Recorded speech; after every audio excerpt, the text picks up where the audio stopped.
కూడా నీ తీరు మార్చుకొనుము సోదర.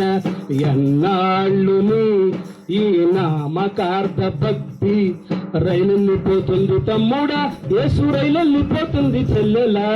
రక్షణ టికెట్ కొన్నావా, పరలోకంలో సీటు నీకుందా? ఆహా. ఈ దేహంతో మనము జీవించుచున్న కాలమంతయు ప్రభువులకు దూరముగా ఉన్నాము. మన తండ్రి ఇంటికి సొంత నివాసానికి దూరముగా ఉన్నామండి.